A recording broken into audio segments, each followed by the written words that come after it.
Hello guys, this is your friend Naruto Audio Fanfics and we are back with a new fanfic. Which is what if Naruto was bitten by a vampire and gained a harem with Haku, Anko and Temari. Part 1. And if you enjoy this fanfic then please press the like button and subscribe to my channel for more fanfic like this. And now let's start the fanfic. What's up people? Fan of fanfics here to talk about my new story. Obviously this is not a chapter, but this will fill you in on the details. I am making Naruto a vampire in this story. It's been done, I know, but I don't think it's been done the way I have in mind. I will officially close the Naruto X-Men Evolution poll and set up a poll of who should Naruto's girls be in this story.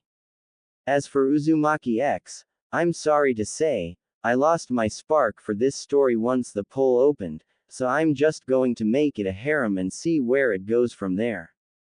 This story will have elements from the movie Van Helsing, cause it's one of the greatest movies ever, and maybe a bit from Underworld as well. Naruto will be pretty much the ultimate vampire. There will be others, but Naruto has the advantage that he and the people he turns to vampires will pretty much be invulnerable to the ordinary weaknesses of vampires. They can still feel pain, but they won't, say, burn to death from the sun. If you can't deal with these terms, don't read, and don't send me stupid reviews like I shouldn't overpower Naruto. The king comes forth. It was a perfectly normal October 10th in the village hidden in the leaves. Well, as perfectly normal as a ninja village can be. It was a beautiful summer night, perfect for the festival to celebrate the downfall of the greatest demon lord, the Kyuubi, the nine-tailed fox. However, things were not perfect for 5-year-old Naruto Uzumaki, who was currently running for his life from a mob of villagers. Why do they all hate me? He thought. I haven't done anything to them and they treat me like some animal that wants to kill them. Turning into an alleyway, Naruto's way was cut off. Seeing a bunch of trash cans, he decided to try to hide. However, there is only so long you can hide in a closed-off back alley. So, the demon thinks it can escape us by hiding behind garbage, does it? Came a voice. Suddenly, Naruto was grabbed and pulled into the worst beating he had, and will have, ever received. Hopping across rooftops, a lone figure was moving freely over the village. Hopping not exactly the best word, he seemed to be almost gliding. Damn, never a meal in a ninja village, thought the shadowy figure. But something caught his eye. Down in the alleyway, he saw a small boy, no older than 5, lying broken and bloody, but strangely not dead, in the alley below. My lucky night, said the man, appearing next to Naruto, from the look of this, you won't be missed. Grinning, and showing off his severely long fangs in the process, the man bit down into Naruto's neck and started draining his blood. Deep in the recesses of Naruto's mind, a pair of giant red eyes opened and a dark voice mumbled, "Oh no you don't you damn parasite." With that, a massive amount of red chakra flared to life and began flowing into Naruto. Back outside, our now revealed vampire was feeling two things he had rarely felt since becoming a creature of the night. Fear, though he couldn't for the life, or undeath as the case may be, figure out where it was coming other, was pure agonizing pain. Releasing Naruto, he screamed in horror before turning to ash. Good riddance to bad rubbish. This may well work to my advantage though. Best get to work changing the kit's new jeans. An hour later, Naruto came across a big room. By the looks of things, he had earlier decided the mob must have thrown him into a sewer, and he had been wandering around ever since. In this new room, was a giant cage, kept shut only by a small bit of paper with the kanji for seal on it. Who knew that the sewers were this big? He said more than asked. Suddenly, from within the cage, someone, or something, said, "This isn't a sewer." Looking up, Naruto looked into a pair of giant eyes and teeth that made him look small in comparison to just one. Who? Who are you? Naruto managed to ask. I am the great Kyuubi no Kitsune. And before you start any crap about the fourth Hokage killing me, let me tell you that I cannot be killed by conventional means.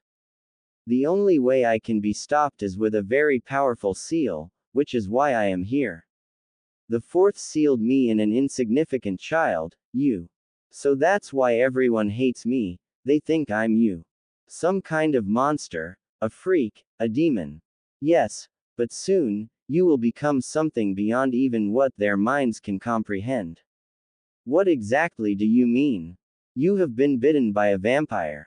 What the hell is a vampire? Shut up and I'll tell you. The vampire tale starts long before the Sage of Six Paths, and long before the nine-tailed beasts. I don't know the exact details, but I'll try my best. Now, I won't bother with an explanation of how the vampires came to be. It was before my time, and the stories differ greatly. Some say the original vampire was a man named Count Dracula.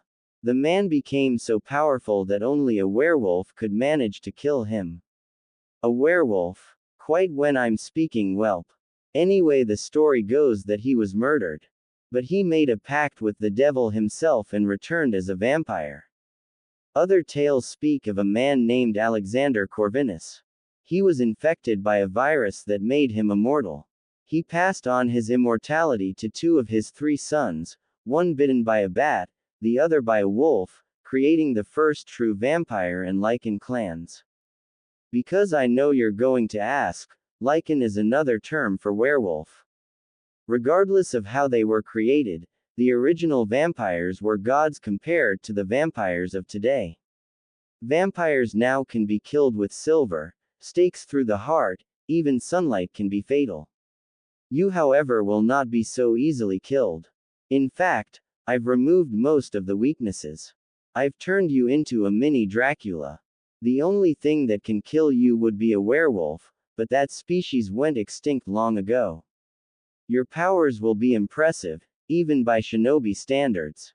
The ability to walk up solid walls without chakra. You will possess the ability to hypnotize weaker minds for a short period of time through eye contact. A nice little ability is that you won't appear in mirrors, but you can travel through them, though you need to know the location you are going. You will also be unable to be killed by mortal means, as your body is technically dead already. You can also transform into a large demonic half-man, half-bat creature. This will increase your powers exponentially, and also give you the ability to fly. Some stories claim that Dracula couldn't have children, or that he could, but they would be born dead. I have remedied this. If you ever decide to have children, they will be born mortal, and they should become vampires naturally as they grow older. I think all this is well worth the cost. Finished Kyuubi. What cost? You're going to be immortal. Once you reach the age of 21, it will appear as though you stay 21 forever, the same going for anyone you turn. You have incredible abilities along with it. However, to sustain this life, you must drink the blood of others. What? Relax. You don't need a lot of blood, maybe a person worth every month, though you can have as much as you want. You can also sustain yourself on animal blood. So can I still eat regular food? Yes. Now, you are about to wake up. I suggest you tell the old man all that I've told you, and if you need to talk to me, you need only think what you want to say. Hidden Leaf Hospital. I don't understand it, Lord Hokage. He is still breathing, he still has brain activity, he is even mumbling in his sleep, but there is no heartbeat, no pulse. In truth, his body is so dead it could be buried 6 feet under by now. Thank you, you may go. Naruto groaned. He knew both of those voices. Old man Sarutobi and his personal doctor. Opening his eyes, Naruto looked up at the ceiling of his least favorite place, yet one he knew so well, the hospital. Naruto, are you feeling alright? Asked Sarutobi. He looked at Naruto and hardly recognized him. His hair had become a slightly dull, but only if you had an eye to notice such a change. He seemed muscular for a 5-year-old, though he was still lean. His ears had become ever so slightly pointed and his skin had become slightly paler. All in all, he did not look the same. "I'm fine, old man, and boy do I have news for you." After recounting everything to Sarutobi, it was decided that Naruto's abilities be listed as a bloodline and he be told of his heritage. After flipping out, Naruto accepted the inheritance left to him by his father, the fourth Hokage. It was also decided that Naruto be trained outside the academy. While Sarutobi wanted Naruto to make friends, he didn't want Naruto to lose control or something and feed on a student. Naruto did however get a nice job for when he wasn't training in the academy jutsu, which wasn't so hard as his chakra control seemed, while not great, slightly better than it was. Naruto, though young, got to execute prisoners through draining. Though the thought of killing and drinking blood still disturbed Naruto, he wasn't about to say no to what he was now very good at. Time skip. 7 years later. Naruto had all but mastered the 3 academy jutsu, along with a more powerful clone jutsu the old man had taught him, the shadow clone jutsu. He had also very nearly mastered all of his vampire abilities. He looked exactly as he did that night 7 years ago, he had just gotten bigger. He wore a black trench coat similar to Ibiki Morino's, black shinobi pants, and a black shirt with the kanji for blood on the front. Today was the day of the genin team assignments and since they were 1 genin short, Sarutobi was putting Naruto in the slot, though he didn't know who his teammates would be. Naruto was sitting sleeping in the back of the class, while the teacher, Iruka, read off the team list. "Okay. Team 7 will be Sakura Haruno, Sasuke Uchiha, and Naruto Uzumaki," said Iruka, though double-taking at the last name. Right in the middle of her gloating, the pink banshee, I mean Sakura, just asked, "Sensei, who is Naruto?" "That would be me," said Naruto, appearing at the front of the class. "Who is this guy? Oh well, as long as he doesn't get in my way." Guess who thought that? 2 hours. I swear if our sensei is this late constantly, I'll make death look like a luxury compared to what I'll do to him. Damn it, old man, why in the 9 hells did you have to make Kakashi our sensei? Naruto screamed. "You know this guy?" asked Sasuke. "Yeah, he's practically famous for 2 things in the village. His little smut book, and his chronic tardiness," was Naruto's reply. Suddenly, Naruto calmed down ever so slightly while muttering, "Finally showed up," very quietly to himself. Both Sasuke and Sakura looked at him like he was nuts, when the door opened to reveal an odd-looking man with a face mask and a headband covering his left eye. Staring as impolite, he said, "My first impression of you is, you're all idiots." This earned sweat drops from the 3 genin present. "Meet me on the roof," said Kakashi, who disappeared in a cloud of smoke. Looking around, Sasuke and Sakura realized that Naruto was gone too. Kakashi got to the roof to see that Naruto was already there. "So, Naruto, bit any good necks lately?" asked Kakashi with his little eye smile he does so well.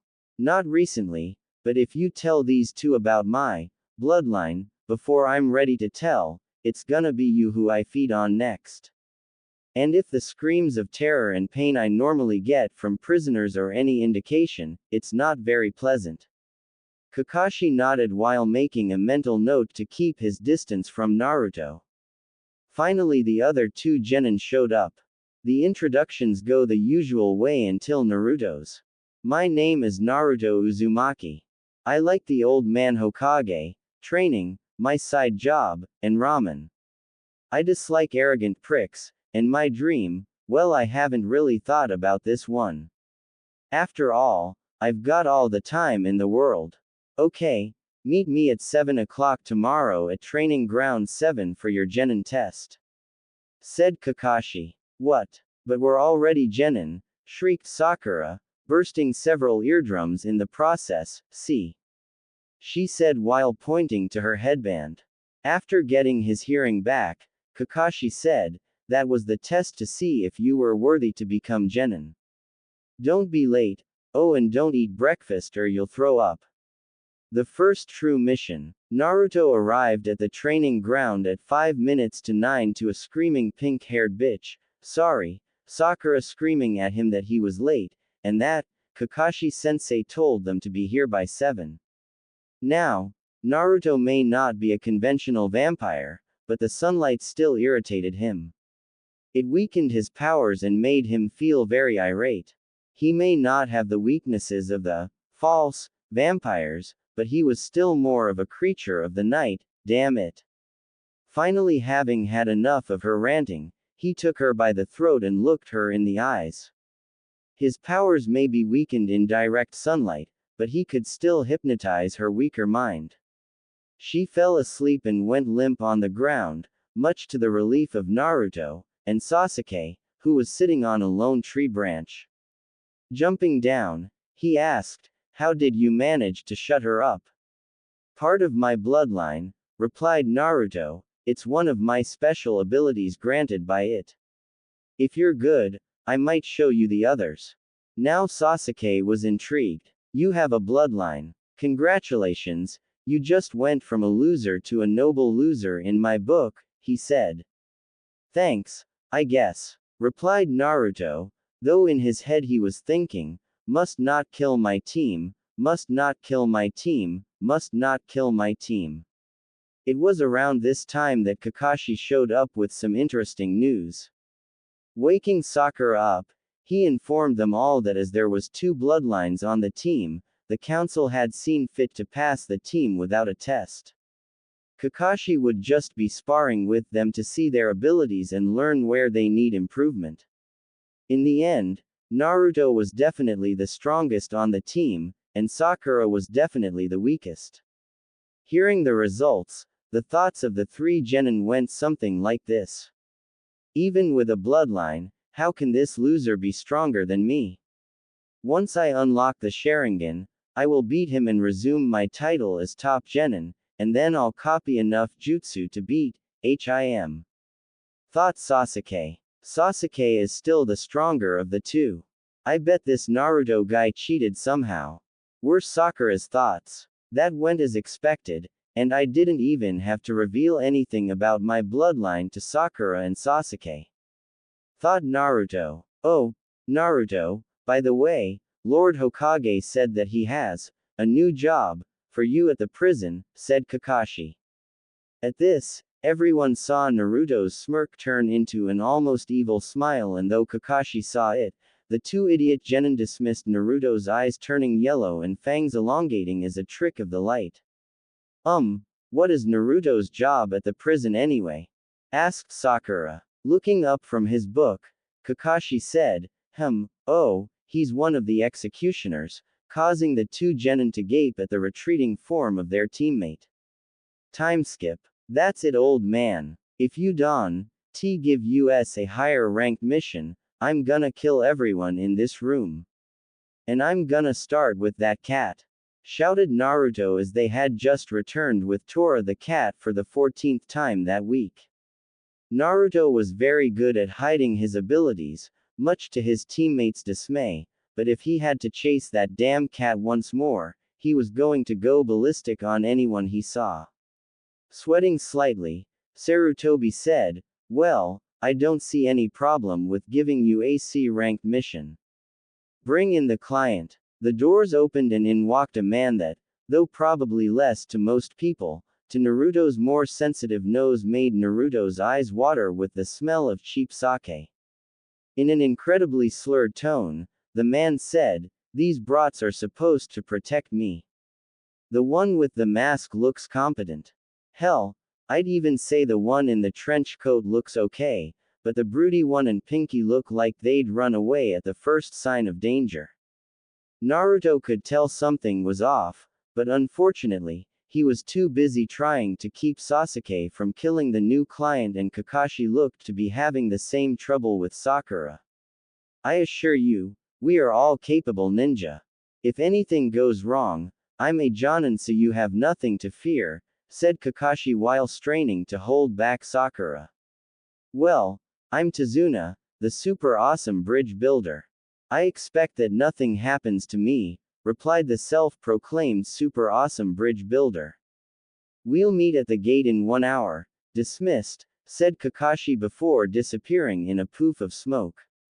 Naruto, after going to his place to pick up his stuff, headed to the weapon shop. Walking in, he called to the shopkeeper and asked if his special order was ready. Oh yeah, got it right here. And let me tell you, it's not often I get an order like this. Hell, I've never had an order quite like this one, said the shopkeeper. After paying the man, Naruto sealed the item in a special storage seal on his arm. It was a special seal designed by his father. You could seal nearly anything into it, as it was by far one of the most advanced storage seals ever designed. Hell, if he wanted to, he could seal up his whole house and carry it with him if he wanted. After arriving at the gate to meet his team, with a surprisingly on-time Kakashi and Tazuna, the team set out to Wave Country. After about 15 minutes of walking, Naruto noticed a puddle up ahead.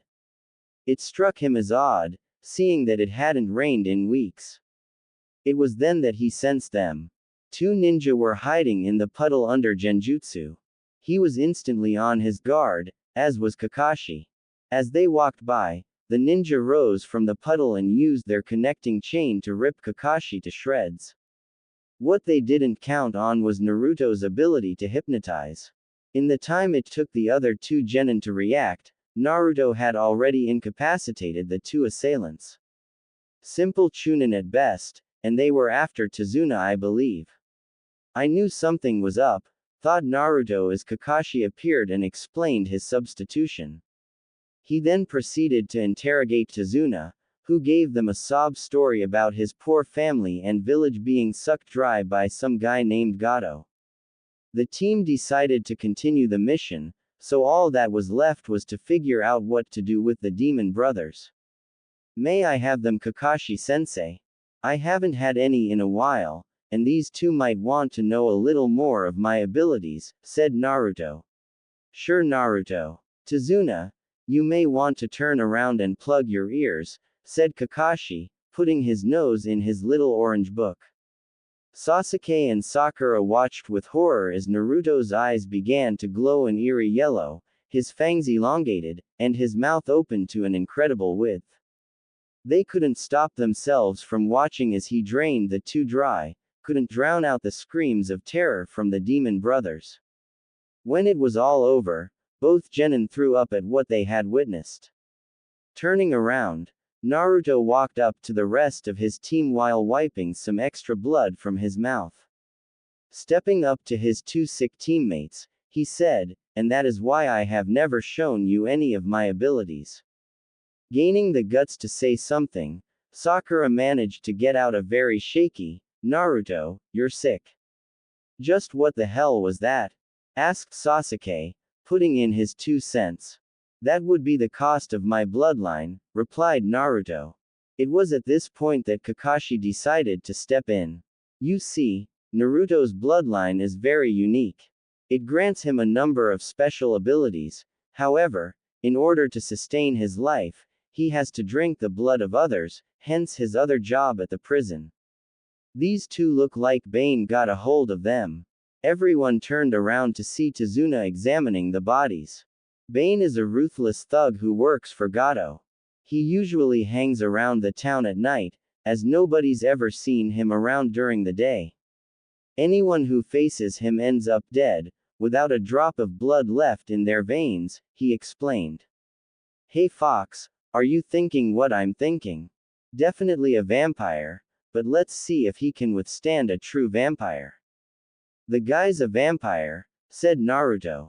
Everyone looked at him now. For the 300th time in a while, Naruto was getting very irritated. What's a vampire? Asked Sakura. Naruto sighed and put his head in his hand. I'll explain on the way, he said. The group started walking again. As they went on their way, Naruto began his lengthy explanation, though he shortened it the best he could. Alright, let's just get this out of the way and say that I'm a vampire. Now, vampirism isn't a bloodline exactly. In order to become one, you must first be bitten by someone who is already a vampire. There are two different outcomes though. Now, if you are bitten and survive, you will begin to turn into a vampire yourself. However, though it's not entirely known anymore, you must then drink the blood of the one who bit you. This is what stabilizes the whole process. If you don't drink their blood, you get what I call a false vampire.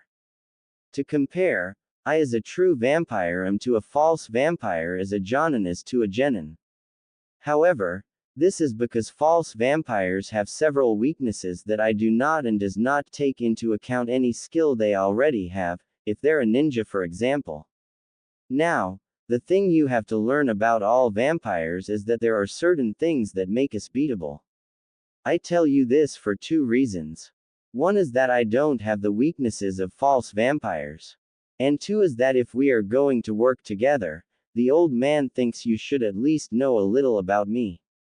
The thing is, and I know you're going to say something Sakura, but don't, is that vampires are in essence the living dead, which makes any one of us a bitch to kill. What do you mean the living dead? Asked Sakura. She doesn't listen very well, does she? Feel for my pulse, said Naruto, pointing at his neck. Walking up closer to him, Sakura felt his neck for a pulse, but pulled back her hand as shock after a few seconds of not feeling one. There isn't any pulse, she said, and you're ice cold. Sasuke and Tazuna looked at Naruto in shock before Tazuna went back to walking, though he looked a bit shaken, and Sasuke went back to being Sasuke, though in his head he was thinking, if Naruto can transfer his abilities to me, I could finally beat Itachi. But before he could say anything, Naruto cut him off. And I will not turn any one of you, he said, and I'll tell you why. These powers may be a gift, but they're also a curse. I can't die. I will never die, and to make sure of this I have to kill others to stay alive. I will not bring this upon anyone who is unwilling. What about someone who is willing? Asked Sasuke. He was hoping this was his chance for power. Poor Emo. Don't even start with me, Sasuke, you don't know what willing is. Have you thought it through? If you would ever manage to kill your brother, which I doubt you ever will. What are you going to do after that? To live forever alone, and possibly a fate worse than that, to live forever without a purpose. How do you even know about my brother? Asked Sasuke with a look that could have caused Satan to turn tail and run. He was one of my guards as a child. And he was always very kind to me when he was around, answered Naruto. Now as I was saying, vampires are weak against mainly silver and sunlight. Time skip. They had reached Tazuna's house after a bout with some guy named Zabuza. Kakashi and Naruto managed to hold him off until some fake hunter nin arrived to get him out of danger. However, they all knew he planned to show up again, so Kakashi was having Sakura and Sasuke tree climbing during the day. At night, however, was Naruto's time for some real action. Entering some bar on the other side of the small town, Naruto walked up to the bartender and said something that made not even the hard alcoholics want to drink anymore. I'm looking for Bane. At this, everyone in the bar stopped what they were doing. I don't know what you want, but you must have a major death wish. He's in the back room. And for the record, when I haul your corpse out of there, do you prefer a burial or shall I just burn the body? Asked the bartender. Walking into the back, Naruto saw a tall man with dark skin and no hair. He was wearing all black. But his most outstanding feature was his elongated fangs. Standing around him were some other thugs that Naruto could tell were vampires. You Bane? He asked. Everyone once again stopped what they were doing and looked at him. When they saw him, they started laughing. Yeah, I'm Bane, said the dark-skinned man. Turning to his followers, he said, look at this, boys. The bartender sent us some dinner, much to the amusement of the other vampires. What are you here for, kid? He asked. I'm here to kill you, was Naruto's reply, once again earning laughs from the others in the room. Man, kid, you sure got guts, said Bane. I'll make sure to have them carve something nice on your tombstone. Well, said Naruto, I had something else in mind, while slowly whipping blood on the seal on his arm, which he held behind his back. Suddenly, Naruto disappeared and reappeared behind one of Bane's thugs, holding a very ornate sword. Before anyone could ask what he had done, the vampire suddenly burned up and turned to ash, and the bones turned to dust. The process continued until all of the thugs were gone. It was only then that Naruto noticed Bane was gone, but there was a note. I'll give you this, kid, you've got spirit, but I doubt that even someone like you can take out me. You may be different than other vampires, but eventually, I'm gonna come out on top. I think I'll leave town, so you don't have to bother looking for me, but know this, we will meet again.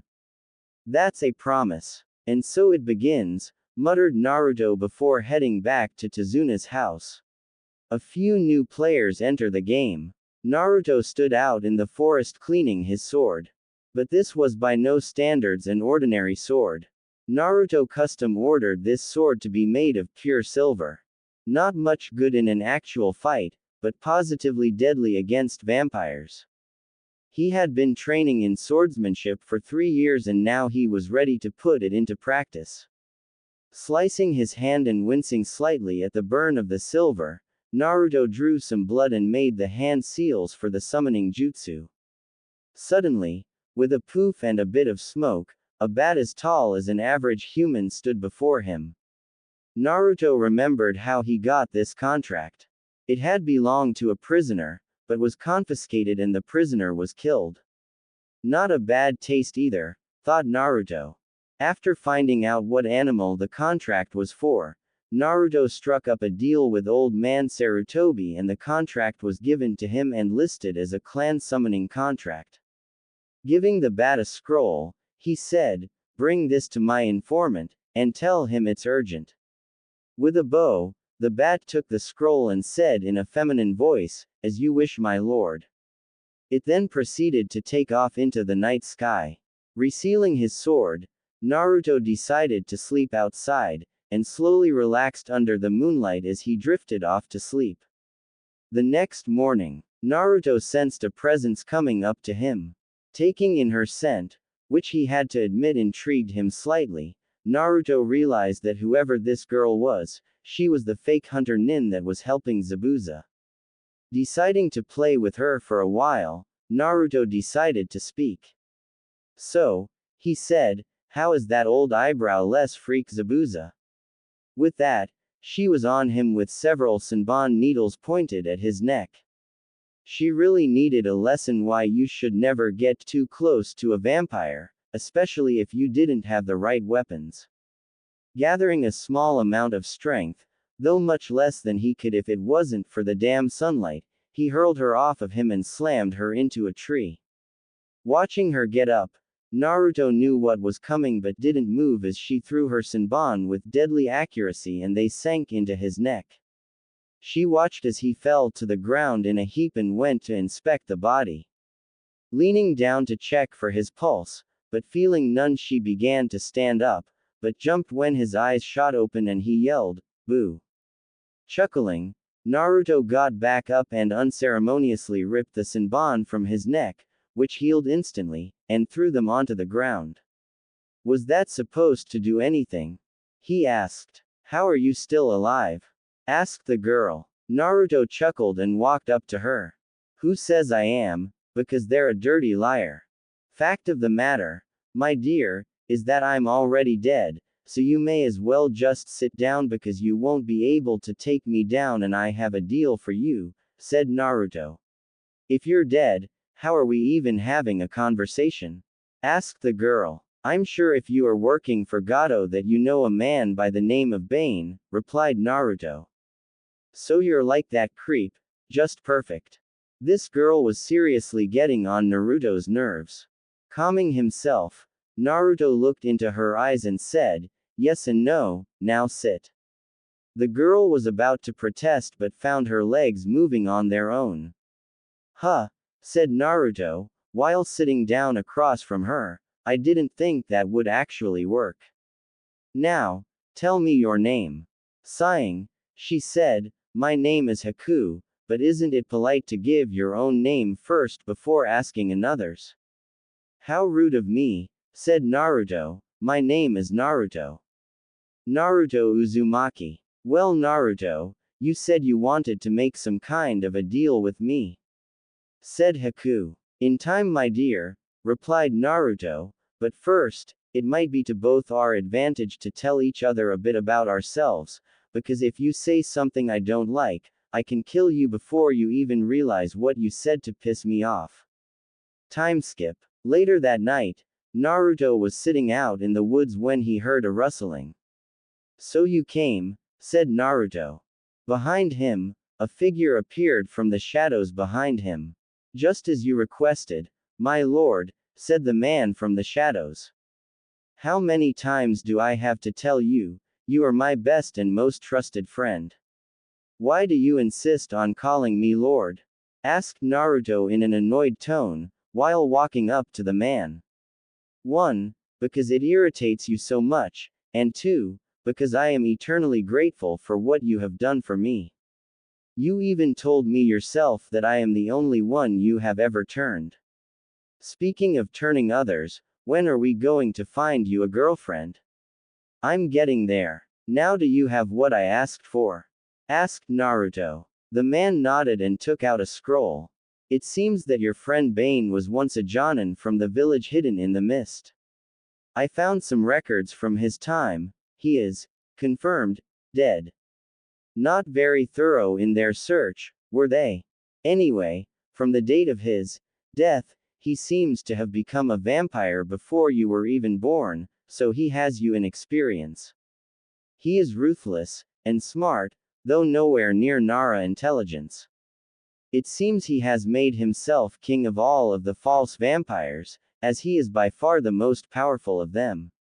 Satisfied for now with the knowledge, Naruto nodded and asked, did you bring those ingredients I asked for? The man took out some plants and a few strange liquids and said, yeah, mind if I ask what they're for? Naruto replied, the fox has been talking to me.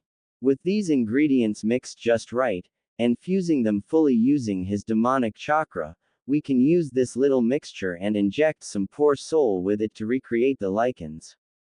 Note: I will refer to werewolves as lichens for the rest of the story.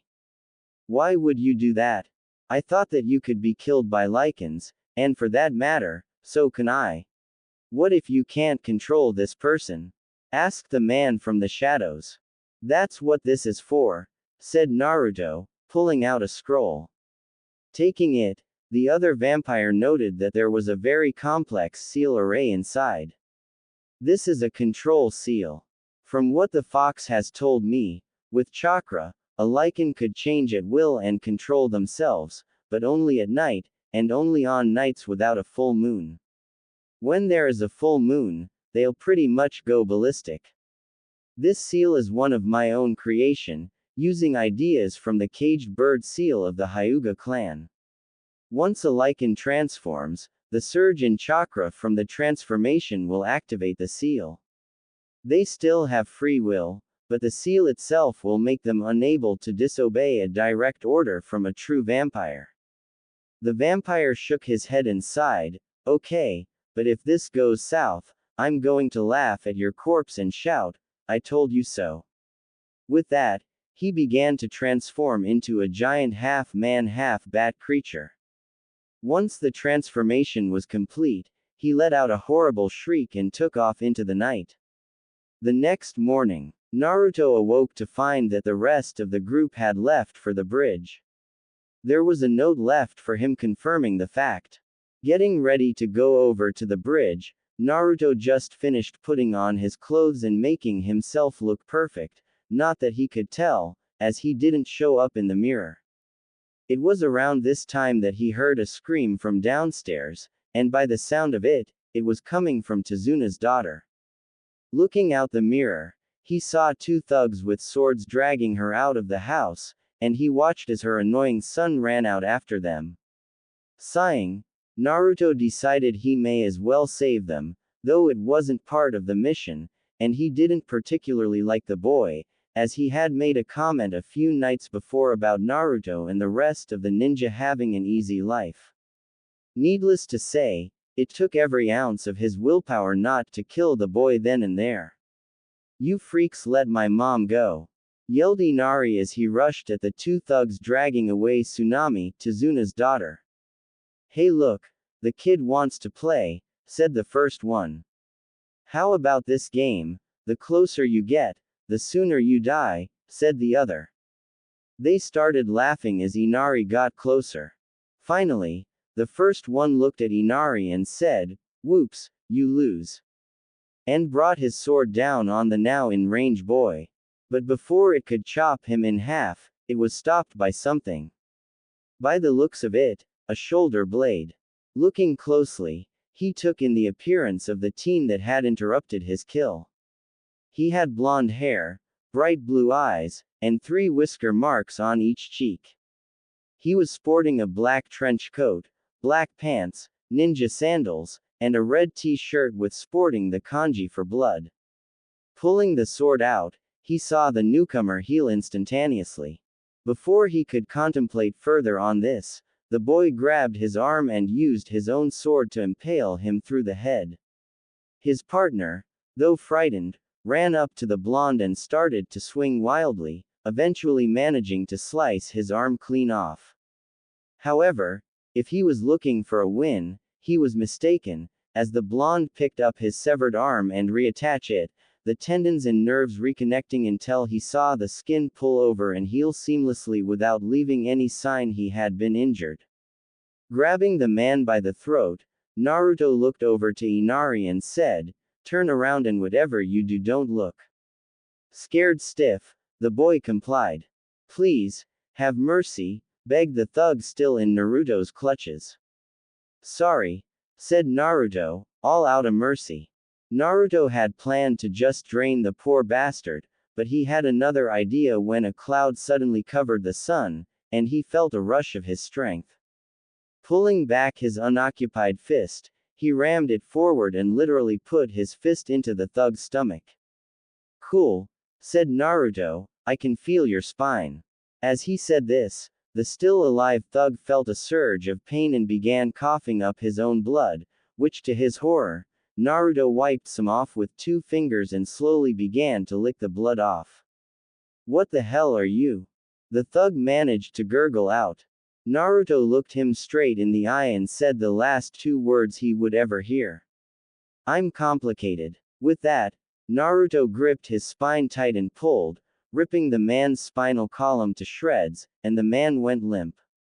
Those last 3 lines of Naruto's were some of my favorite movie lines of all time, I had to put them in. As the man fell to the ground dead, Naruto turned to Tsunami and said 3 words.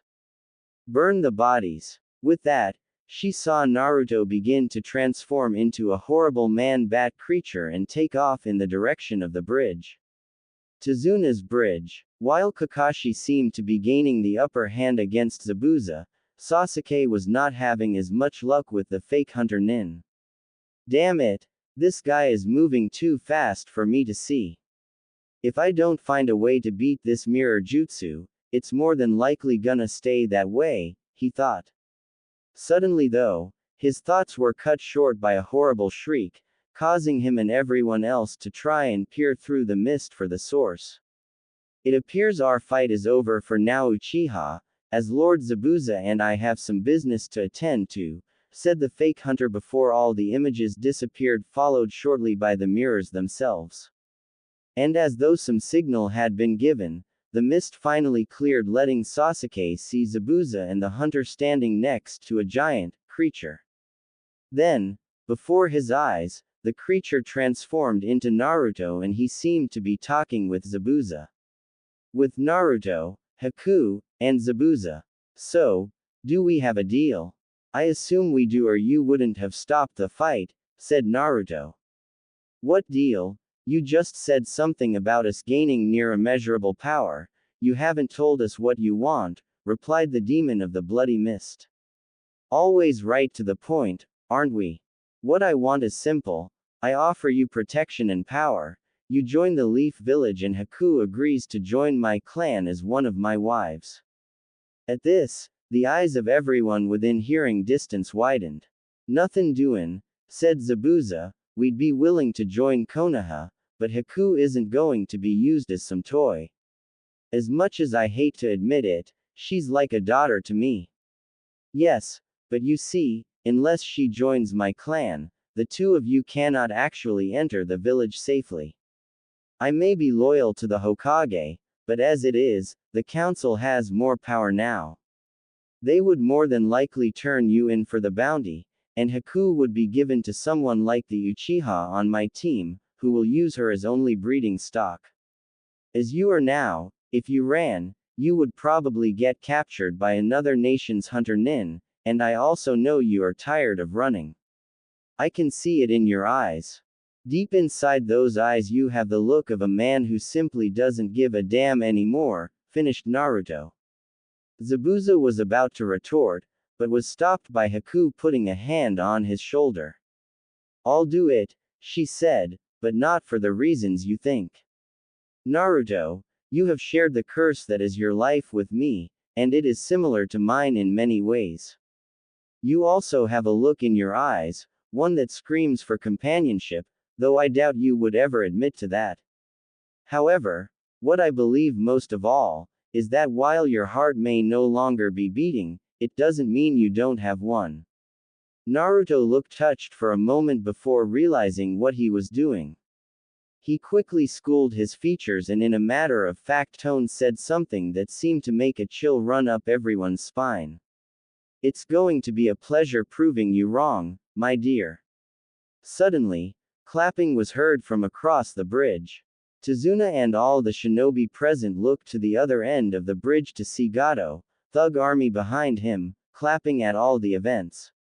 Well, Zabuza, he said, it sounds like you plan to betray me. Not like it makes much difference, I wasn't planning on paying you anyway, he finished with a smirk and a chuckle. He then turned his attention to Naruto. And you scared away my best enforcer. But he left a few tidbits of information. Vampire, he said, causing Naruto to scowl. Allow me to finish him, my dear, said Naruto, turning to Haku, and consider it a wedding present. Gato once again smirked. You don't think I held Bane off with just money, do you? This is business, we always have a backup plan, he said, pointing at one of his lackeys. Said lackey pulled out a crossbow and fired a single bolt at Naruto, who caught it.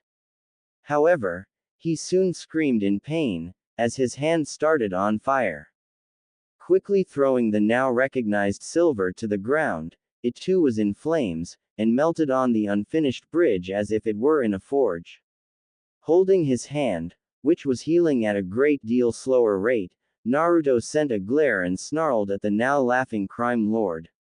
Feeling greatly annoyed, Naruto began transforming into his creature form, and, letting out a blood-curdling shriek, began running at the group. Gato and his thugs, unaware that Naruto could transform into such a beast, were in a panic. Jumping and using his wings to glide slightly, Naruto landed in the middle of the group. Picking up one of the thugs, he let out a roar and tore one of his arms off. Grabbing the thug by his other arm, he hurled him off the bridge. Catching on, Kakashi created several shadow clones and took on several members of the group. Haku, using her bloodline, formed an ice mirror and walked into it, before several other mirrors formed around the battlefield, though at that point it was more like a slaughterhouse. Coming out of random mirrors, she would grab the closest thug and slit their throat. Gato, seeing his army being taken down as if it were made of paper, began to run, hoping to avoid the attention of the shinobi. He wasn't so lucky. Going somewhere, he heard before being picked up by the horrifying creature the blonde boy had become. Please, let me go and you can have anything. Money, women, whatever you want, just let me go.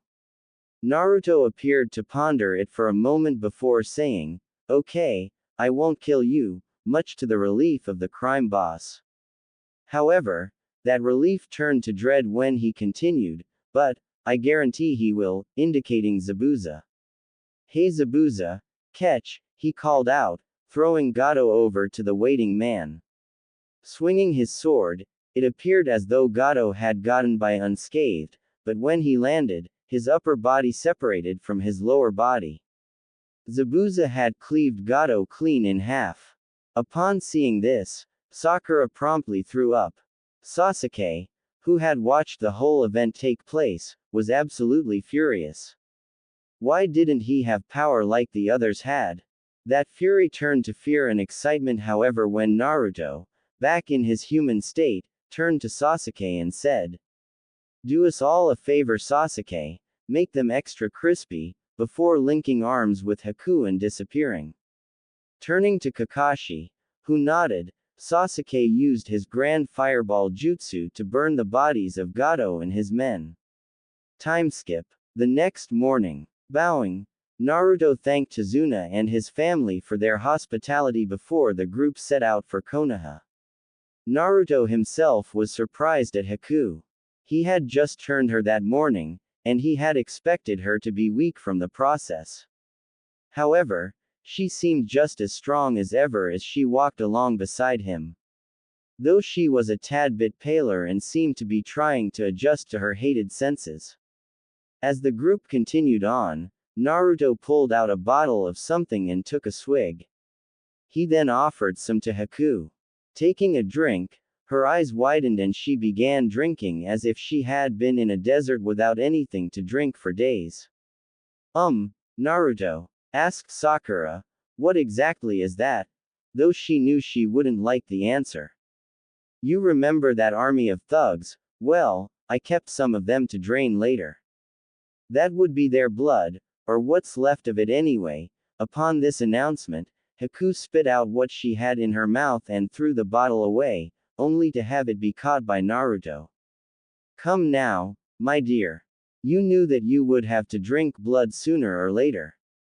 And you didn't seem to have a problem with it before you actually knew it was blood. Nor did you have one when I offered you my blood earlier to fully turn you. Suck it up. No pun intended, said Naruto to Haku, who was at that point draining Naruto's water supply to get the taste out of her mouth. Haku looked sheepish for a moment, before schooling her features. Behind her, she could deftly make out Zabuza chuckling at her. After only about noon, the group made it back to Konoha's gates, having ran most of the way after the bottled blood incident.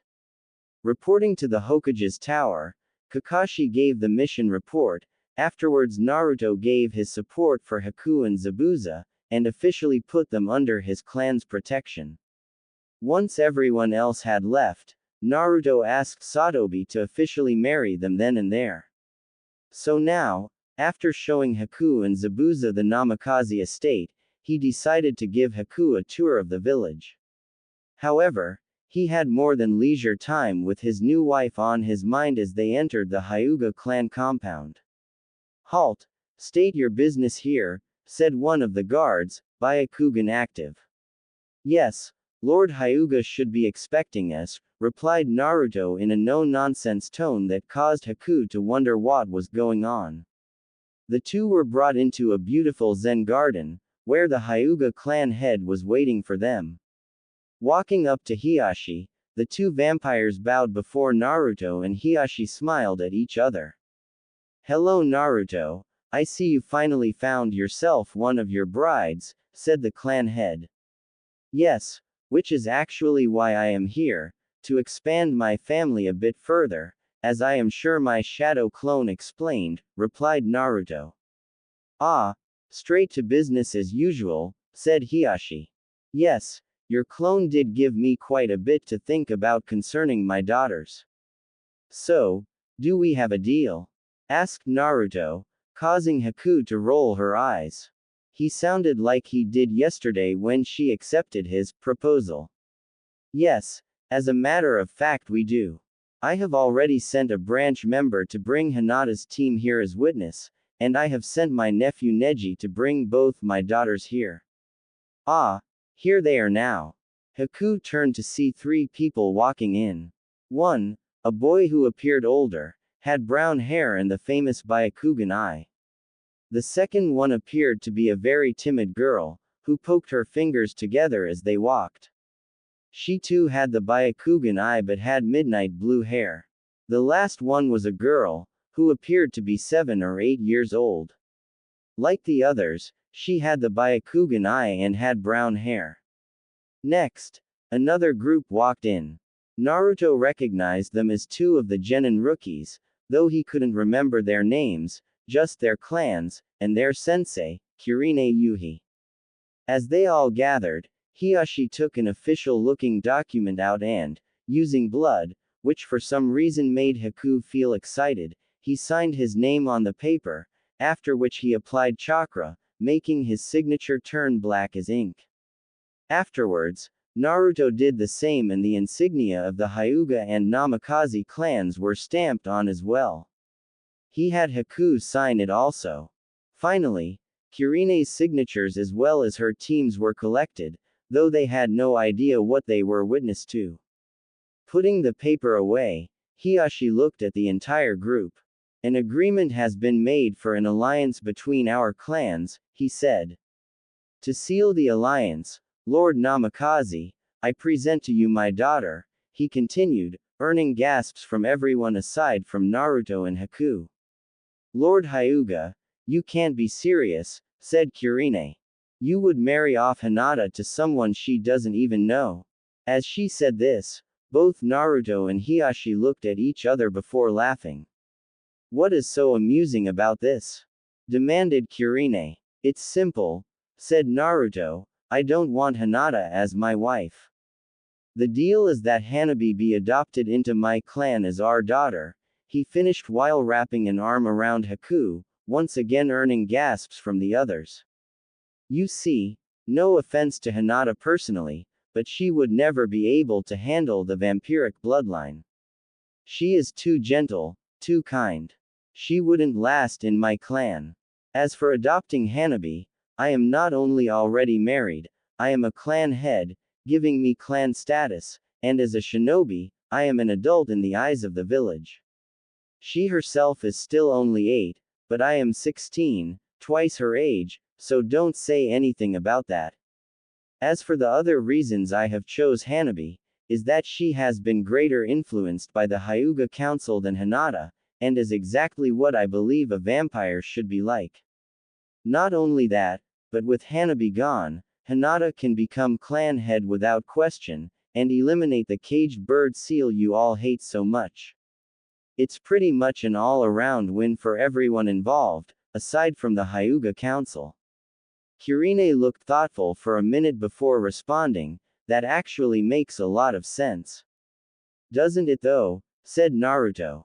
Pack anything you feel you need, Naruto said to his new daughter, the two of us will be back in a few hours to escort you to our place, he finished. The two began to walk out, but were stopped by Hinata. But what about the council? They won't like you having possession of the Byakugan, she said, surprisingly without her stutter, Kirine noticed. My bloodline will take dominance over the Byakugan. She will keep her bloodline, but should she ever have children, it will not pass on to them, replied Naruto as he and Haku left. You really just adopted a child? Questioned Haku, with a skeptical look on her face. I did no such thing, replied Naruto. We have just adopted a child.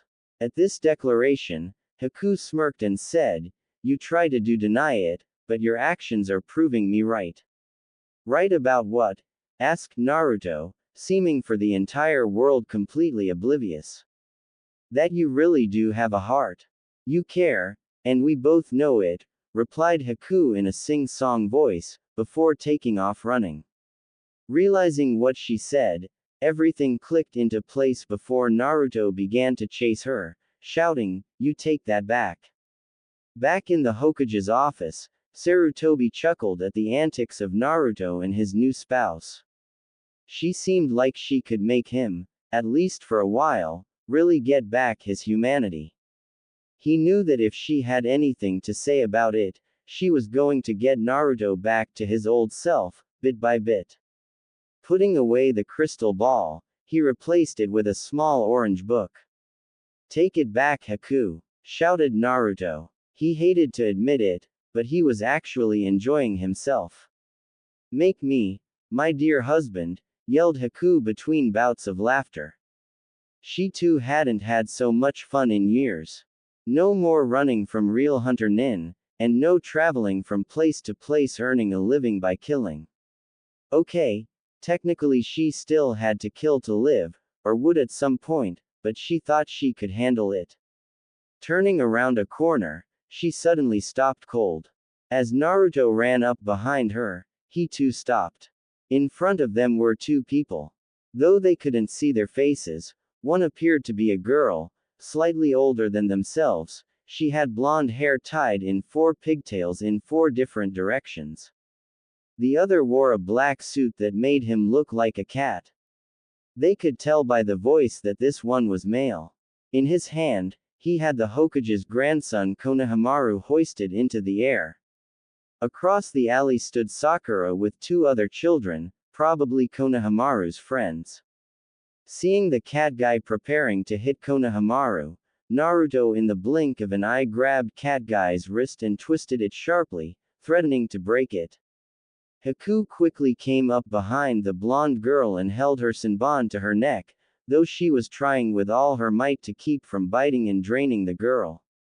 "I suggest you put the Hokage's grandson down, unless of course you want to cause a national incident, as you're obviously from Suna from your headbands, and the fact that I've never heard of a puppeteer that wasn't from Suna," he said in a cold voice. Kankuro quickly dropped Konohamaru, shocked that he had been about to strike the grandson of the Hokage, but even more in shock that he had been recognized as a puppeteer. "If you're wondering, I can tell this is a puppet because I can't feel, or hear any blood pumping through this piece of junk."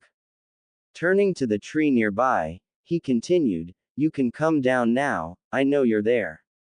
Sasuke suddenly jumped down from where he was perched. "Not you," said Naruto, still staring at the tree. The group looked up and was shocked to see a red head with a gourd on his back. Using the sand shunshin, he appeared in front of the other 2. They looked like they were ready to shit themselves. "Gaara, that kid bumped into me, he had it calm. You're a disgrace to our village, Kankuro. Be quiet or I'll kill you," said the redhead, now named Gaara. Turning to the Konoha residents, Gaara said, "My name is Gaara of the desert. These 2 are my team. My brother Kankuro and my sister Temari. I apologize on behalf of my siblings.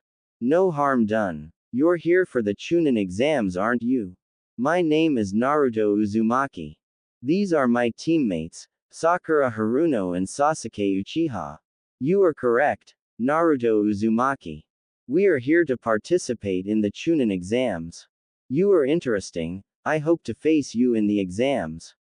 You can help me prove my existence," he said before he and his siblings turned to walk off. "Hey, before you leave, would you all like to grab a bite to eat?" "My treat," said Naruto. Turning back to the group, Temari and Kankuro looked at Gaara, who said, "All right, we can get something to eat." "Great," said Naruto, "I know this great restaurant not far from here, they have just about anything you can imagine." "I'm sure that's an exaggeration, Naruto," said Sakura.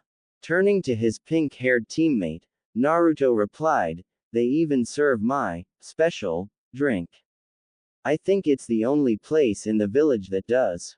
Upon hearing this, both Sakura and Sasuke froze for a moment, not going unnoticed by the Sand siblings.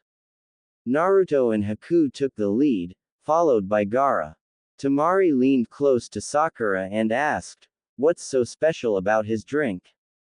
Sakura looked hesitant for a moment and replied, "He drinks blood. Sometimes he sucks it right out of people." This time, it was Temari who froze. And what was probably worse was she knew how blood excited her brother. "Oh, this is not gonna go well," she said. "Sorry people, I'm ending the chapter here. Just a couple of things I'd like to say. First off, bet you didn't see Hanabi's adoption coming, and as I said at the beginning of the chapter, I don't think it's been done before. Secondly, I'm posting a link directly to my forum page. I currently am managing 2 forums. They are Naruhina. Why can't people just give it up? For anyone who just is so sick of this pairing, or realizes that it doesn't work.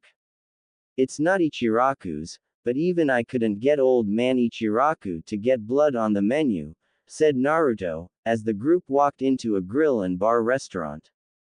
The guy who owns this place used to let me eat for free when I was living on the streets. He butchers his own meat and keeps the blood for me now that I'm vampiric.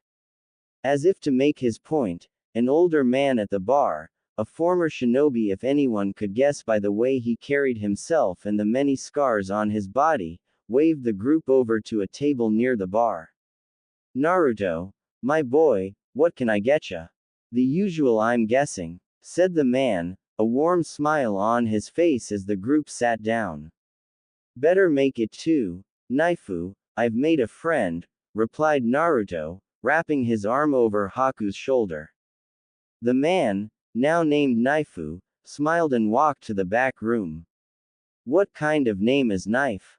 asked Sakura. "His real name is Ryu, but during his time as a shinobi, he had a funny obsession with using trench knives for weapons.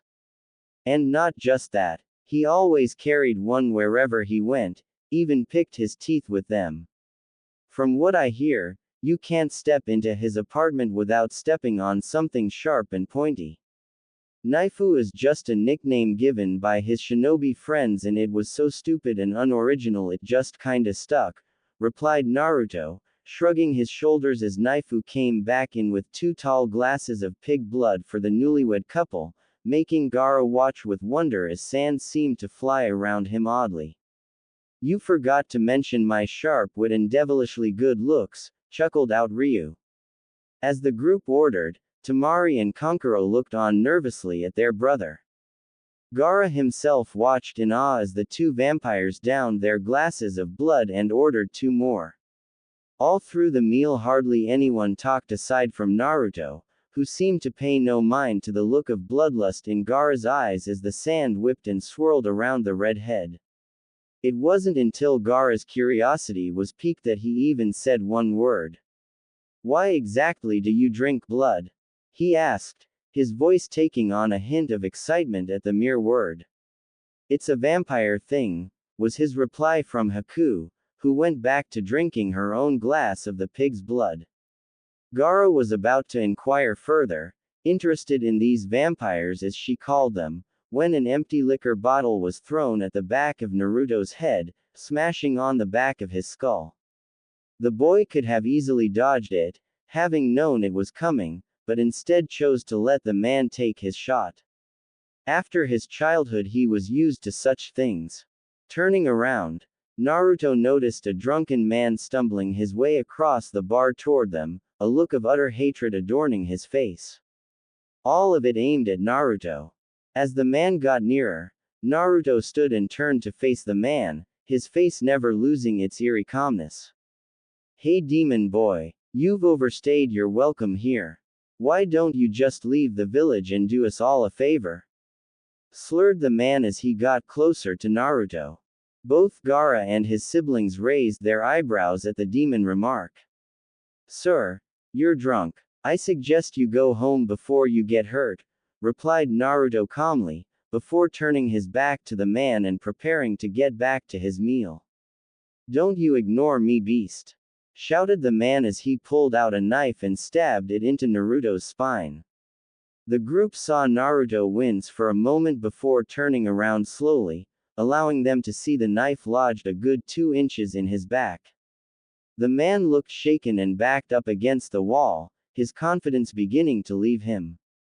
"I gave you the chance to leave, but now you're beginning to try my patience," said Naruto, his voice turning a horribly deep pitch and his entire form seemed to ripple slightly before settling. See, that proves you're a demon.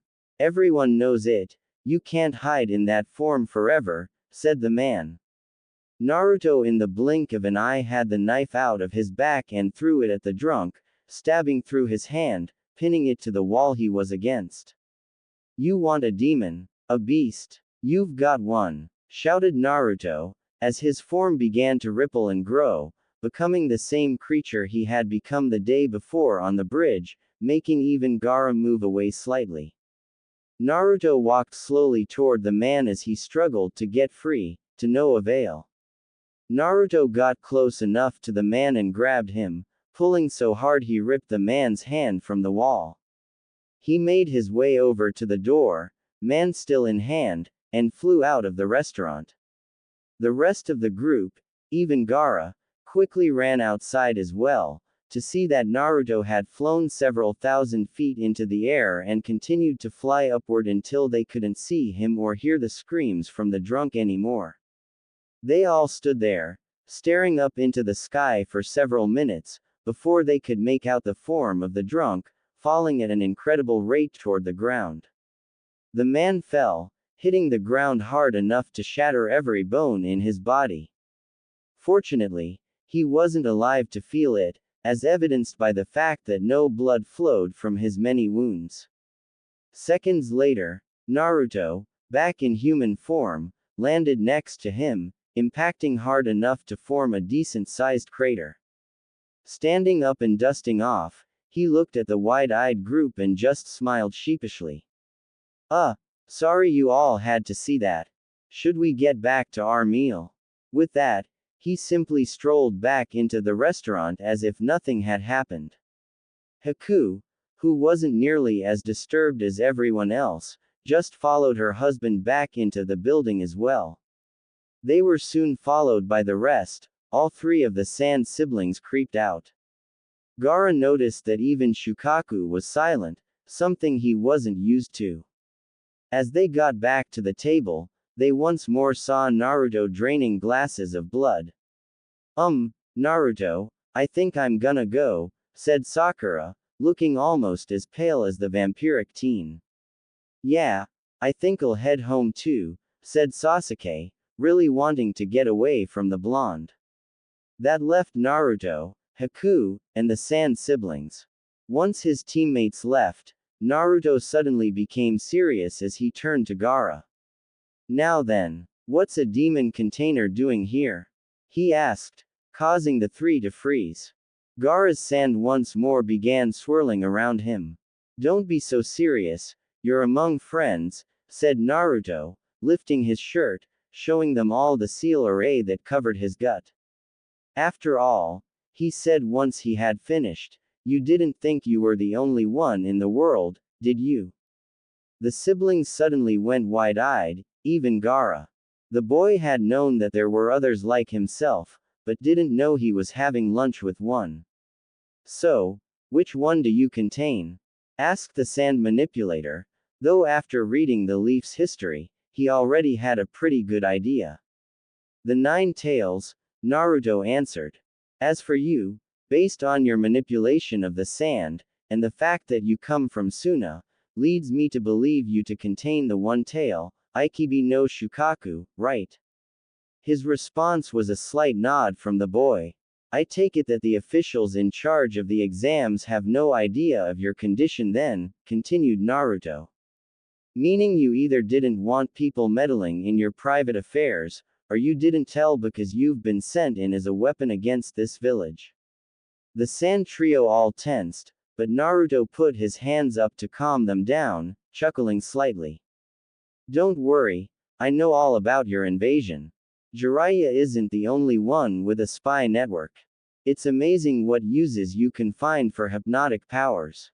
I've already told the Hokage, and he's willing to let you off the hook, in exchange for your village's service against the man you're working for, Orochimaru, said Naruto, causing the three to look to each other, having a silent conversation amongst themselves. As they did, Naruto took out a slip of paper and wrote down the location of his home. If you make your decision, come to my home and talk to me, he said before leaving the money for the restaurant bill and leaving, the three from Sand following shortly afterward. Once more stopping at the Hyuga estate, the two vampires met their new daughter at the gates, a few storage scrolls packed with all of her things.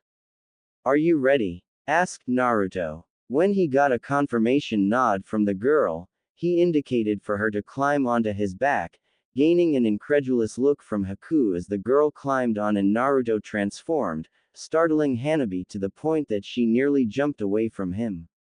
While I have no doubt that flying is a much faster means of getting to the other side of the village, she said, if you hadn't noticed, I don't know how to transform or fly, she finished, crossing her arms over her chest and gave him a look that shouted, you are not leaving me to walk back home.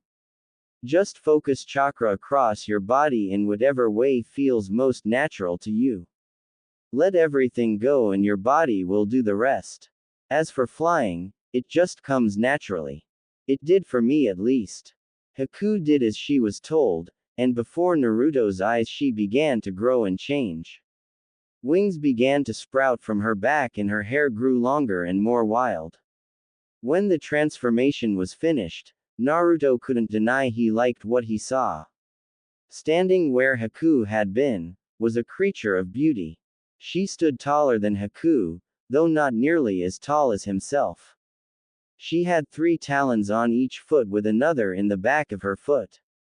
Where her knees were now sported a jutting spike from each, her elbows sporting similar spikes.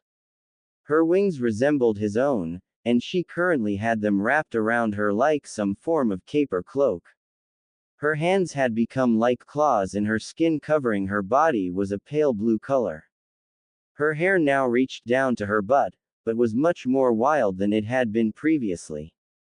Her pupils became an eerie yellow color, her fangs grew greatly, and her ears became pointed. Letting out a shriek, her wings whipped out to the side, showing an impressive wingspan. Anyone who doesn't know what I'm going for, read the notes at the end of the chapter.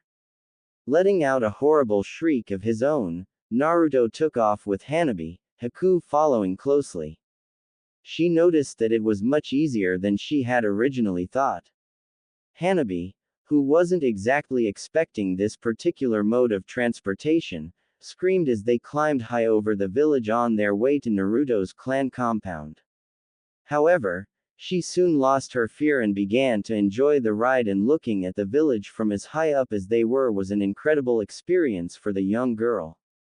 As they descended to the ground, Hanabi noticed just how small she was compared to the creature she was holding onto for dear life.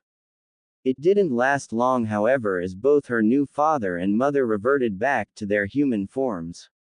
Upon entering the main house, Naruto had Haku show Hanabi to her new room as he went to check on Zabuza. After all, it was already late in the day, and the full moon would be rising soon. He had to be sure that the control seal worked. The man in question was in excruciating pain as the synthetic lichen venom coursed through his system, the pain growing worse with each minute that the full moon drew closer. More for Naruto and Haku's protection than his own, he was locked in something similar to a prison cell in the basement of the main house. A small opening in the wall near the ceiling allowed light in, and the part of the room as well as the aforementioned opening in the wall were lined with thick metal bars, lined with seals that delivered a horrible electric shock when touched. Naruto had told him to stay in the room until he was sure his own seal, placed on the back of his neck, would work properly. But he never mentioned the pain. Even as he was thinking about it, in walked the boy who had done this to him, watching the time, waiting for the moon to rise. It would be soon. Darkness had already fallen, and Zabuza felt like his very body was on fire. He also felt the urge to tear the flesh of the vampire boy, though he managed to barely suppress it. As the light from the full moon shone through the window, it was all he could take. He began tearing at his skin, trying to get rid of the pain. As he was doing so, he began growing to a size similar to Naruto's creature form. As he tore at his flesh, his very skin was tearing off, revealing dark fur underneath. His entire physical structure began to change into a more wolf-like appearance, though he still seemed to have no trouble standing on two legs. As the transformation finished, he let a dark howl at the moon, before sniffing the air and, turning, setting his sights on the vampire on the other side of the bars. The new lichen jumped at him, but upon contact was electrified and blown back to the other end of the cell. From where and how he landed, Naruto could make out his seal glowing a bright golden color, causing the vampire to smirk. The seal had activated, just as planned. Now to see if his commands would be obeyed. Zabuza once again lunged at the bars only to be blown back again from the electricity. "Do not do that again," he said. Zabuza went still and growled at him, but it wasn't enough for Naruto. "Don't growl at me either. I'll only have to do this on the full moon when you lose control." At the words, "Don't growl," Zabuza suddenly went quiet. Naruto smirked. Might as well have fun with it, he thought. "Zabuza," he said in a commanding voice. "Bow to me." The great wolf creature that was the demon of the hidden mist got down on all fours and lowered his head in a bow, much to Naruto's delight. "Ladies and gentlemen, I think we have a winner."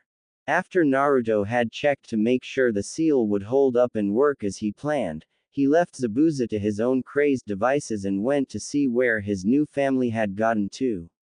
Walking around the Namikaze house, he eventually found Hanabi and Haku together in the kitchen, both having a bite to eat. "How are you ladies holding up?" asked Naruto, making his presence known.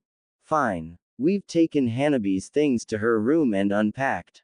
All that remains is to finalize the adoption into the clan," replied Haku, moving over to her husband. "So, how are we going to do this?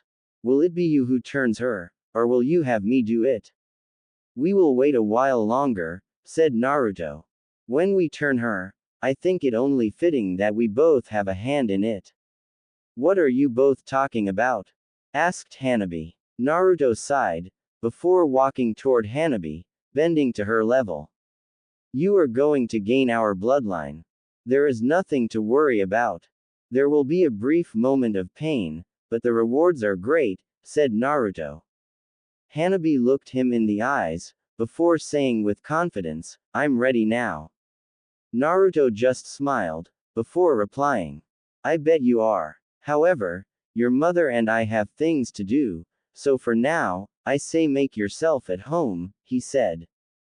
Hanabi merely nodded, before leaving the kitchen. "What is it we have?" Haku was cut off when Naruto grabbed her and pulled her in for a passionate kiss.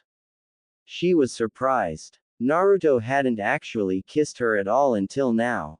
The fast wedding wasn't even a wedding. It was just the paperwork part, and no kissing was involved.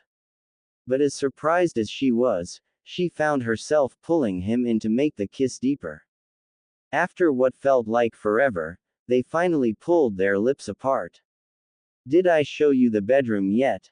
asked Naruto, getting a shake of the head indicating the negative from his wife. "I'm about to," finished Naruto, before he grabbed her hand and pulled her through the house to his bedroom. They didn't come out all night. The next morning, Haku awoke to find herself lying, sprawled across the bed, Naruto nowhere to be found. She did however find a robe to place around herself, which she made use of, before leaving to find him. She entered the kitchen to find a ragged-looking Zabuza eating like there was no tomorrow.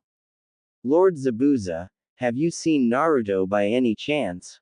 She asked, the man looking up and swallowing a very large bite of food before speaking. Yeah, he came by to let me out of my cell about 30 minutes ago, he said. Okay, do you know where he is now?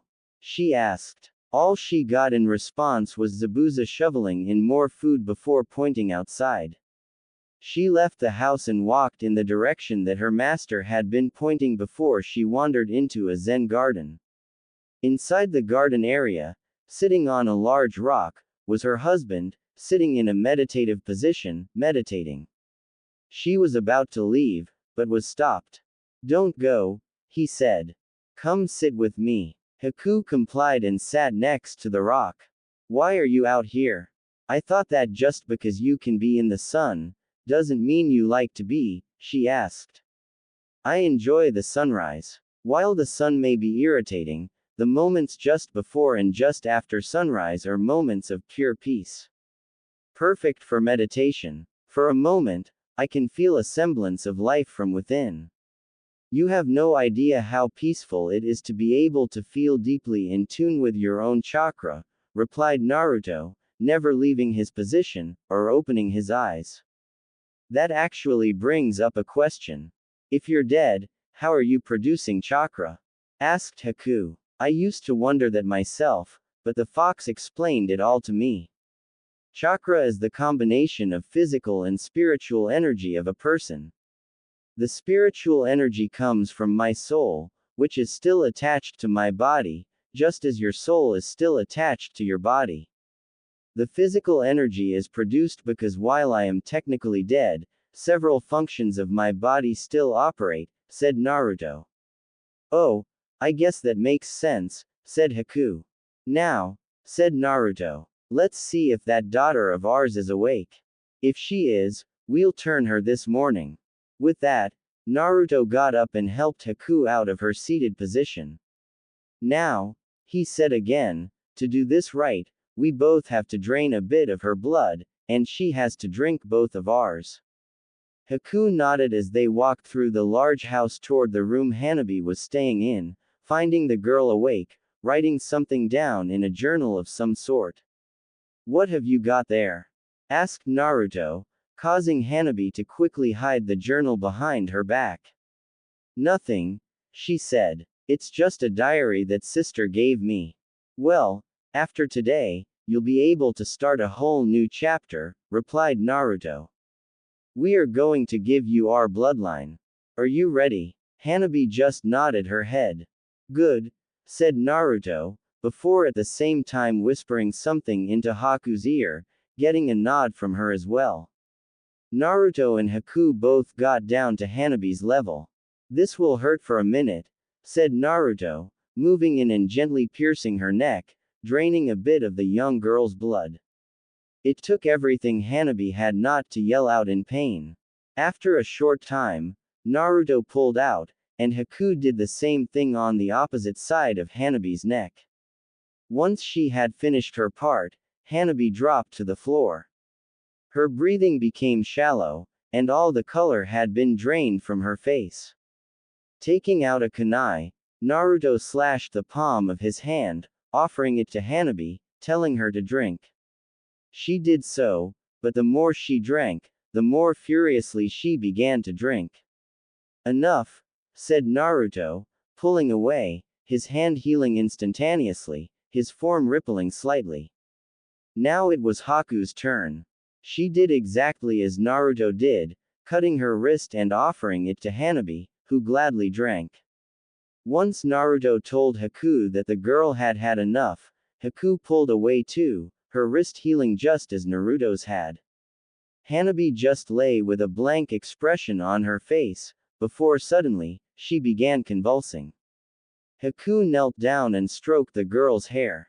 Hanabi began thrashing and screaming, yelling that she was burning. Suddenly, she stopped. Her breathing became extremely shallow, before she sat up. She looked at Naruto and attempted to smile, and Naruto noticed that she now had a nice set of fangs. Naruto picked Hanabi up and set her into her bed, laying her down before pulling out straps that appeared to be from a hospital bed. He hooked them to the bed and strapped Hanabi down. He then turned to Haku. Stay with her. If she needs blood, give her some, but only small amounts at a time, he said before leaving. Haku pulled a chair over to the bed and sat stroking Hanabi's hair once again. More. Haku looked at Hanabi, who looked back and once again said, more. Haku once more took a kunai and cut the palm of her hand, which began bleeding. She offered it to Hanabi, who took it and eagerly began drinking. The more she drank, Haku suddenly began to feel lightheaded. Haku pulled her hand away, Hanabi just sighing at the blood entering her system. What will happen to me? She asked. You're a vampire now. You need blood to survive. But as long as you have it, you're immortal. From what Naruto said, you will age until you reach your peak, around 21, and then you will stay 21 forever, replied Haku. Will I have to kill people for their blood? Asked Hanabi. Maybe at some point, replied Haku. But for now, Naruto has large stores of it frozen in the cellar. You won't have to worry much. Will I be able to fly? Asked Hanabi, in an excited, albeit weak voice. Oh, you like that, did you? Asked Haku. Yes, you will get your chance to fly. Very soon, as a matter of fact. The girls looked to the door to see Naruto carrying several packs of blood that looked like the kind they keep in hospitals. Taking one, he threw it at Haku, who bit into the blood bag and swiftly drained it. Naruto also allowed Hanabi to drain 2 more of the packages, before draining one himself. The last 3 he had carried were kept to give to Hanabi if she felt she needed more. I want you to stay in your room, said Naruto, unstrapping her from her bed. My clone will stay here and give you more blood as needed. But unless I or my clone says otherwise, you are too weak to train today. Hanabi just nodded, before flopping back on her bed, falling asleep instantly. Naruto made a shadow clone, before closing the curtain on each window, causing the room to go dark. Naruto and Haku left the room and exited the house, Zabuza in tow. Where are we going? Asked Haku. Team meeting today. With the Chunin exams coming up, I'm betting Kakashi has the sign-up forms, replied Naruto. Also, while we are out, I'm going to train you in the use of your new abilities, while Zabuza gets used to his new power as well. They continued to walk until they reached the bridge where Team 7 usually met, finding Sakura and Sasuke already there. Well, Kakashi will be another half hour at least, so why don't you and I go start your training, my dear, said Naruto, taking Haku's hand and walking further down the path, into the woods. Zabuza merely followed. First things first, said Naruto. Shift into your other form and we'll have a bit of sparring. With that, his body rippled and morphed into his beast form, Haku's following suit into her slightly more elegant form. If he had to guess, Zabuza would put his money on Haku. Power and brute strength is one thing, but in her form she appeared to be much more agile and capable of quick movements. However, it wasn't long before Zabuza was proven wrong. He had forgotten to take into account Naruto had Haku in experience. She had flown directly at him and attempted a slash with her clawed hands, which he narrowly avoided. Grabbing her arm, he swiftly used her momentum and with a shriek, whipped her into one of the surrounding trees, leaving an impact crater on the tree. This didn't deter Haku, however, as she got back up and took off into the air. She flew up high and dive-bombed Naruto, only for him to sidestep and throw a kick that sent her flying. Come on, he said, as Haku walked back into the clearing, several cuts and bruises healing rapidly. I know you can do better than this. Haku's eyes seemed to shine yellow as she shrieked and leapt at Naruto, preparing to throw a punch. He merely held out his hand and caught the punch, before using his free hand to throw one of his own into her face. However, the Haku he punched burst into water, soaking him and the ground. "You're right, I can," shouted Haku, the water on the ground beginning to freeze, freezing the water on him as well, until he was surrounded by a thick layer of ice and unable to move. Haku came up to the statue and performed a swipe with her claws, removing Naruto's arm. She smirked, but it was short-lived as Naruto's chakra suddenly flared, destroying his icy bonds. He held his arm. Well, he said. "You took out my arm." Before Haku's eyes, the blood that was flowing from Naruto's stump where his arm once was, seemed to swirl and form a skeletal arm, the blood literally becoming bone. She watched the muscle in his arm seem to literally crawl down the bone as if it were alive. Then, his skin seemed to do the same, stretching over until his arm looked just like the old one.